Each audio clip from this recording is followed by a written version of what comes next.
नमस्कार, मैं कौशलेंद्र मिश्र, टीजीटी हिंदी केंद्रीय विद्यालय कहलगांव आप सबके समक्ष उपस्थित हूँ। आज की तारीख यानी 31 जुलाई को पढ़ने वाले एक महापुरुष की जयंती पर उनके बारे में बातचीत करने के लिए। यह महापुरुष हैं हिंदी के महान उपन्यासकार और कथाकार प्रेमचंद जी। पहले उनको प्रेमचंद के नाम से नहीं जानते थे, वे नवाब राय और धनपत राय नाम से जाने जाते थे। उनका जन्म वाराणसी जिले के लम्हई नामक गांव में हुआ था। उनकी माता का नाम आनंदी देवी और पिता का नाम अजायब राय था। वो बताते हैं अपने एक लेख में, जिसका नाम है पहली रचना, कि उन्होंने उर्दू भाषा में ही लिखना शुरू किया और पहली रचना जो उन्होंने लिखी और जो अप्रकाशित भी थी वो एक नाटक था। और पहली उनकी जो प्रकाशित रचना है जो कि उर्दू में है और इस उपन्यास है, उसका नाम है असरारे माआबिद, जिसका हिंदी अनुवाद हुआ देव स्थान रहस्य नाम से। वो पहले नवाब राय नाम से लिखते थे और 1908 में उनका पहला कहानी संग्रह आया सोजे वतन का जो समय है वह है 1908।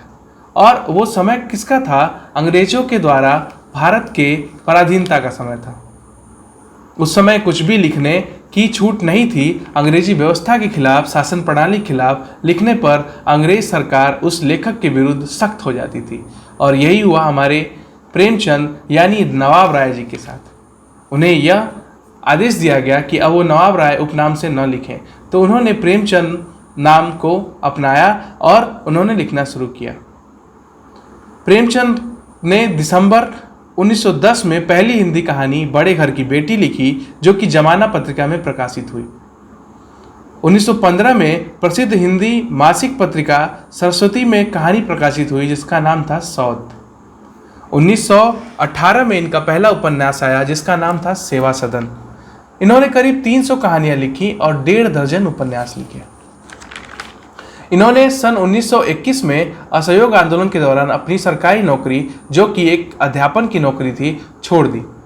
अर्थात ये जो अपनी कहानियों में और उपन्यासों में जो यथार्थवाद को दिखाते हैं, उसका अपने जीवन में भी पालन करते थे। उसके बाद ये पूर्ण रूप से लेखन कर्म में जुट गए। इनके जो प्रमुख उपन्यास हैं उनके नाम हैं प्रेमाश्रम, रंगभूमि, निर्मला, गबन, कर्मभूमि, गोदान और एक अपूर्ण उपन्यास था मंगलसूत्र, जिसे इनके पुत्र अमृत राय ने पूरा किया। कहानियां इन्होंने 300 के आसपास लिखी। कुछ प्रमुख कहानियां हैं दो बैलों की कथा, ईदगाह, पंच परमेश्वर, जुलूस, बड़े घर की बेटी, पूस की रात, नमक का दरोगा, सौत, कफन। मृत्यु के बाद उनकी कहानियों को 8 भागों में प्रकाशित किया गया, जो कि मानस सरोवर नाम से जाना जाता है। इन्होंने नाटक भी लिखे, संग्राम, करबला, प्रेम की वेदी। भारत में प्रगतिशील लेखक संघ के भी एक प्रमुख चेहरे थे। इनके जो कुछ पात्र प्रसिद्ध हुए वे घीसू, होरी, माधव है। इनकी जो साहित्यिक विशेषताएं हैं, ये सामाजिक परिवर्तन का सशक्त माध्यम मानते थे साहित्य को। अर्थात साहित्य के मदद से सामाजिक परिवर्तन का ये आह्वान करते थे। किसानों और मजदूरों की दयनीय स्थिति, दलितों का शोषण, समाज में स्त्री की दुर्दशा और स्वाधीनता आंदोलन आदि उनकी रचनाओं के मूल विषय थे। प्रेमचंद की कथा साहित्य का संसार बहुत व्यापक है। बड़ी से बड़ी बात को सरल भाषा में सीधे और संक्षेप में कहना प्रेमचंद के लेखन की प्रमुख विशेषता है। उनकी भाषा सरल, सजीव और मुहावरेदार है।